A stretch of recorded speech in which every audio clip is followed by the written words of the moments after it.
नमस्कार मित्रांनो, नुसता फिरच्या एका नवीन एपिसोडमध्ये तुमचं स्वागत आहे. आज आपण CNGबद्दल थोडंसं जाणून घेणार आहोत. CNG काय आहे आणि त्या लोकांचे आपण एक्सपिरियन्स पण विचारणार आहोत. तर हा व्हिडिओ थोडा मोठा आहे कारण की मी एका डीलरचा इंटरव्ह्यू घेतला आहे. त्याच्यानंतर एक पर्सनल यूज करणारा पर्सन आहे त्याचा एक इंटरव्ह्यू घेतला आहे आणि ओला उबरमध्ये गाडी चालवणारे आहेत त्यांचा इंटरव्ह्यू घेतला आहे. तर ते व्हिडिओज मी याच्या पुढे प्ले करेन. मेरा नाम मोनीश है and I am the owner of the Eco Green. Eco Green मेरी ब्रांड है and we have our 5 outlets in overall Mumbai, Khopoli, Chembur, Ambernath and Kandivali and Mira road. So entire Mumbai में सारे लोकेशंस पे मेरे आउटलेट्स है and you can install CNG from any outlets and you will get the service for entire kits for 1 year. Sir, CNG के बारे में थोड़ा information. So CNG is a methane gas which is lighter than air and you can run your car on air for maximum speed of 120-140.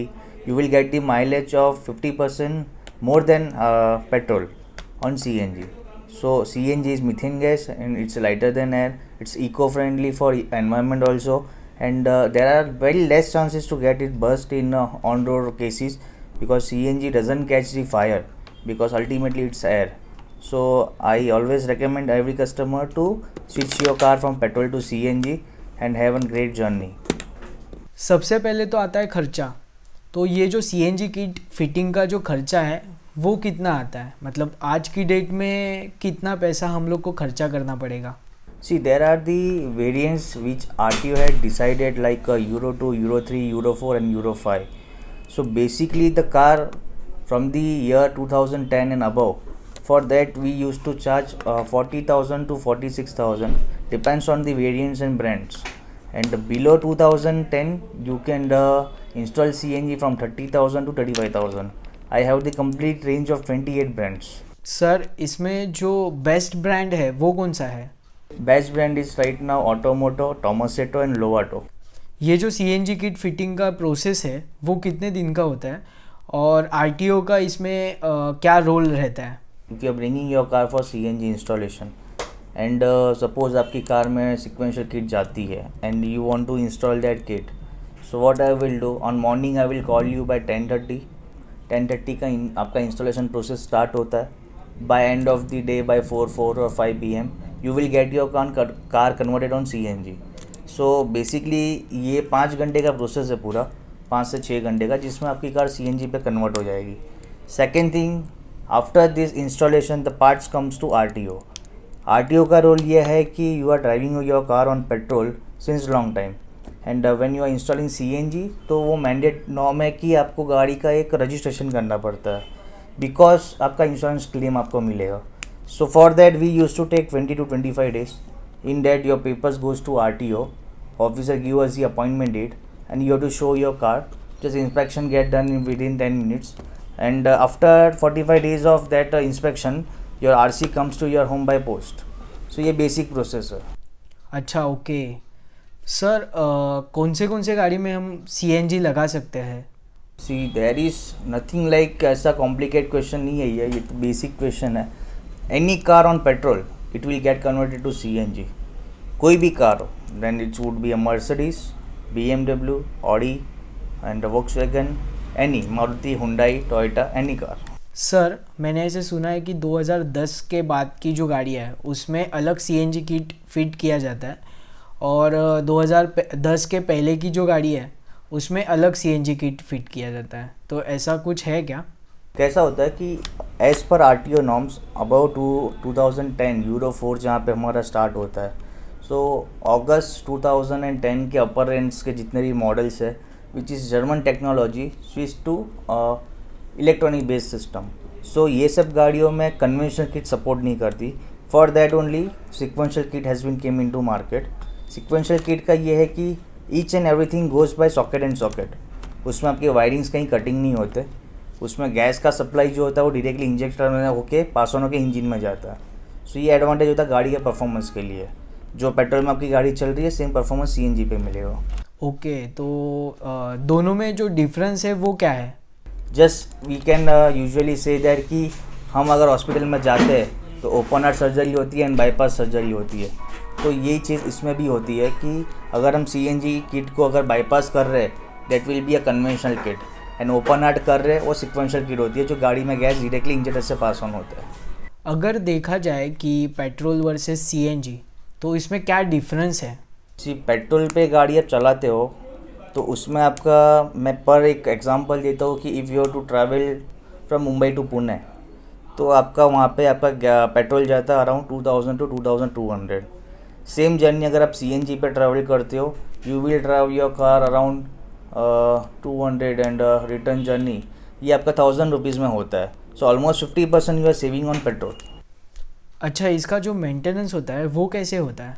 See generally कैसा होता है कि maintenance में your car has been design on petrol, so हम एक additional एक fuel add on कर रहे, इंजन में कोई कॉम्प्लिकेशन नहीं कर रहे ना, इंजन में कोई मॉडिफिकेशन नहीं कर रहे, जो प्रोसेस है पेट्रोल का वही फॉलो करना है। सिंपल स्पार्क प्लग्स आते हैं, इग्निशन कॉइल आता है एंड एयर फिल्टर आता है। तो ये चीज़ कॉमन चीज़ है जो आपकी बेसिक पेट्रोल में भी करनी पड़ती है। अगर एवरी 7000 किलोमीटर आप पेट्रोल पे सर्विस करते हो, CNG पे कोई भी मेंटेनेंस नहीं है। स्पेशल मेंटेनेंस के लिए कुछ टिप्स? मैं तो बोलूँ every 6 month if you are changing your spark plug. CNG is basically methane gas, तो उसको पावर सप्लाई ज़्यादा अच्छी है। तो एक स्पार्क प्लग आते हैं 120 रुपीज़ ईच। अगर 4 प्लग चेंज कर देते हैं तो आई डोंट थिंक कि आपकी गाड़ी में कोई हायर मेंटेनेंस आएगा, वो 600 रुपये में आपका काम हो जाएगा। मैंने ऐसे सुना है कि CNG फिटिंग करने के बाद गाड़ी का लाइफ कम होता है, तो ऐसा कुछ है क्या? सी अगर मैं ये क्वेश्चन बेसिकली मेरे लिए तो बहुत इजी रहेगा, चैलेंजिंग नहीं है। अगर सपोज CNG यूज़फुल नहीं है तो government will never recommend their vehicle to convert on CNG। आज पूरे मुंबई में देखते हैं ऑटो रिक्शा, टैक्सी, BST की बस, TMT buses, all over entire government segment की जितनी भी गाड़ियाँ है they are running on CNG because it is cheapest fuel. End maintenance होता तो government will never go for that, अगर मेंटेनेंस ज़्यादा आएगा तो। सो गवर्नमेंट ऑल्सो रिकमेंडिंग की यूज CNG। मित्रांनो, आपल्यासोबत आहेत संभाजी कदम. संभाजी कदम हे काही वर्षांपासून ओला उबरसाठी CNG गाडी चालवत आहेत, तर आपण त्यांना त्यांचा अनुभव विचारूया. माझी गाडी CNGवर चालते. CNGवर चालवताना मुंबईमध्ये 1 टाकी आम्ही फुल केली. जर ट्रॉफिक असेल तर लईतलं गाडीचं ॲव्हरेज 110 किलोमीटरच्या आसपास आम्हाला भेटतं. जे ट्रॉफिक नसेल तर ते 150 ते 200 किलोमीटरच्या आसपास भेटतं. तर तुमची डेली गाडी किती किलोमीटर चालते? 150 ते 200 किलोमीटर. तुमच्या गाडीची CNGची जी टाकी आहे त्याची कॅपॅसिटी काय आहे, म्हणजे किती किलो CNG त्यात बसतं? 8 ते 9 किलोच्या आसपास गॅस बसतो. अच्छा, तर 8 ते 9 किलो CNG मध्ये तुमची गाडी 150च्या आसपास चालत असेल, म्हणजे 150 किलोमीटर. हां, 120-140च्या आसपास चालते. म्हणजे लोकलला? लोकल. हीच गाडी जर तुम्ही आउट ऑफ बॉम्बे गेला तर 170 ते 175 किलोमीटरच्या आसपास चालते. CNGची एक टाकी फुल करायला तुम्हाला 500 रुपयाच्या आसपास लागत असतील ना? म्हणजे आता 450 रुपये आसपास जातात. तुमची डेली गाडी चालते तर त्याचा मेंटेनन्स? नाही, तसं एवढा मेंटेनन्स नाही आहे याच्यामध्ये. तुमच्या मते CNG आणि पेट्रोल यामध्ये काय बेस्ट आहे?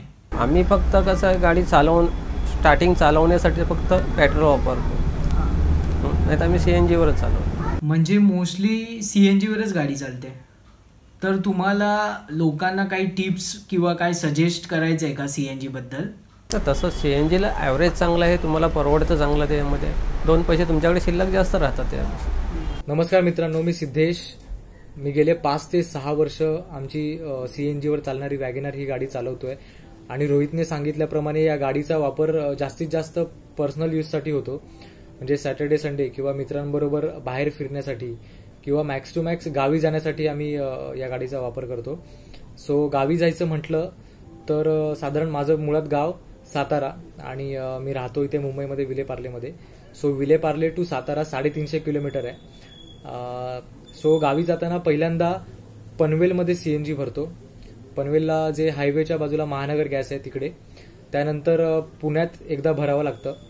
पुण्यात भरल्यानंतर मग डिरेक्टली गाडी गावी जाते. सो टोटल 350 किलोमीटर 2 वेळा CNG टँक फुल केल्याने आम्ही हे म्हणजे कापू शकतो अंतर. आणि गावी गेल्यानंतर सुद्धा 50 ते 60 किलोमीटर गावी गाडी CNGवर चालते. त्यानंतर पेट्रोलवर चालवावी लागते, कारण गावी आमच्या पेट्रोलचेच पंप आहेत, CNGचा पंप नाही आहे. सो CNG खूप बरं पडतं, स्वस्त पण पडतं. आणि दुसरी गोष्ट म्हणजे जर पेट्रोलवर जायचं म्हटलं तर साधारण 2,000 ते 2,500 रुपये खर्च पेट्रोलचा येतो सिंगल जर्नी. सो त्या मानाने CNG खूप परवडतं, म्हणजे बजेटमध्ये होतं सगळं. फक्त प्रॉब्लेम घाटामध्ये गाडी चालवण्यासाठी रडते गाडी जरा, म्हणजे तेव्हा पेट्रोल वापरावं लागतं. सो पेट्रोलवर घेऊन घाट झाल्यानंतर मग CNGवर कन्वर्ट करून पुन्हा CNG आपण यूज करतो. सो अशा प्रकारे आमचा गावी जाण्याचा प्रवास होतो. आणि तसं CNG खूपच बेस्ट आहे, म्हणजे कमी पैशामध्ये खूप जास्त फिरता येतं. आणि मेंटेनन्स म्हणाल तर जास्त मेंटेनन्स नाही होत किंवा जास्त खर्च काढत नाही गाडी. सो सर्व्हिसिंगचा जो काही कॉस्ट असेल ती असेल, आणि मेनली जो मेंटेनन्स छोटा मोठा जो असतो तो. अदरवाईज CNG मला तरी परवडतं, माझ्या दृष्टीने तरी खूपच स्वस्त आणि खूप कन्व्हिनियंट आहे असं वाटतं मला. आणि एक मला सांगायला आवडेल की आम्ही जेव्हा गावी जातो तेव्हा आधी CNG पंप नव्हता. आम्ही जेव्हा गावी जायचो तेव्हा आधी CNG पंप नव्हता, पण आता पुण्याच्या पुढे आणि साताऱ्याच्या थोडंसं अलीकडे शिरवळ नावाचं एक गाव आहे, त्या गावामध्ये CNG पंप नवीन तयार झालाय. सो ते एक खूप बरं पडलं. तर ज्यांना CNG किट गाडीमध्ये बसवायचं आहे मुंबईमध्ये, तर त्यांनी या डीलरला कॉन्टॅक्ट करू शकता. गो ग्रीन म्हणून यांची कंपनी आहे, ते सगळं तुम्हाला इन्स्टॉलेशन करण्यामध्ये मदत करतील आणि तुम्हाला बऱ्यापैकी चांगल्या रेटमध्ये CNG किट बसवून मिळेल. दुसरं तर माझा एक्सपिरियन्स पर्सनल असा आहे की त्या दुकानामध्ये मी माझी पहिली जी इको गाडी होती त्याचा मी CNG किट त्या गाडीमध्ये फिट केलं होतं. तर त्याच्यामध्ये मी 2012ची मॉडेल होती, तर मी त्याच्यामध्ये अराऊंड 30,000ला CNG किट बसवलं होतं. आणि तो जो माझा एक्सपिरियन्स आहे CNG बद्दलचा तो मी आता शेअर करतो. की सर्वप्रथम तर मी पेट्रोल गाडी घेतली होती, सेकंड हँड पेट्रोल होती इको. तर त्याच्यानंतर त्याला मी कन्वर्ट केलं 30,000 खर्च करून CNGमध्ये. तर तो जो CNG गाडीचा जो एक्सपिरियन्स आहे तो मला त्या पर्सनली जो किट मी बसवला त्याच्यामुळे बऱ्यापैकी फायदा झाला. जसं की माझी गाडी त्यानंतर 1 टाकी फुल केल्यानंतर बरोबर मुंबई गोवा हायवेला तरी 200 किलोमीटर चालायची.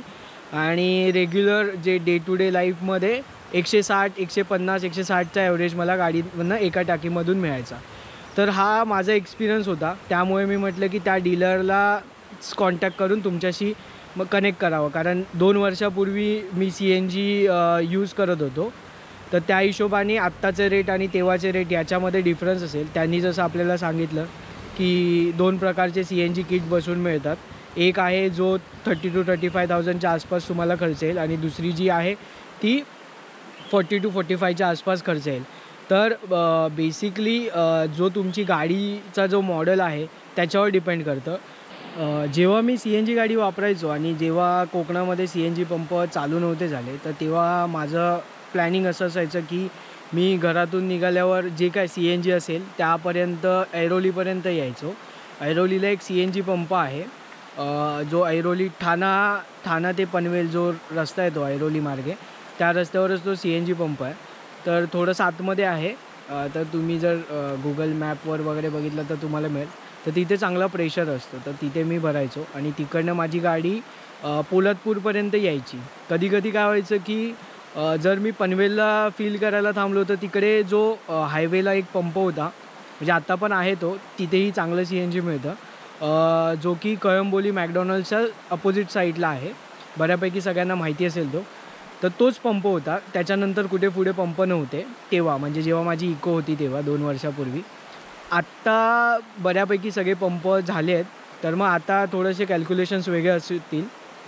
तर मी याच्या पुढचा जो व्हिडिओ आहे तो मी असा शूट केला आहे की कसं प्लॅनिंग करता येईल, किंवा मग मी त्या ठिकाणी जाऊन स्वतः त्या पंपांना व्हिजिट केलं आहे. म्हणजे 2 मी पंपांना व्हिजिट केलं आहे पर्सनली, आणि बाकी जे पंप आहेत ते मला माहितीच आहेत, तर ते पण मी कवर केले याच्या पुढच्या व्हिडिओमध्ये.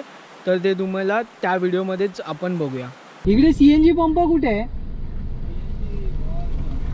किती किलोमीटर आहे? 4-5 आहे ना? इकडे CNG पंप कुठे आहे? अजून 4 आहे. मला तिकडे बोलले 4 आहे. म्हणून मी आतमध्ये गाडी टाकली.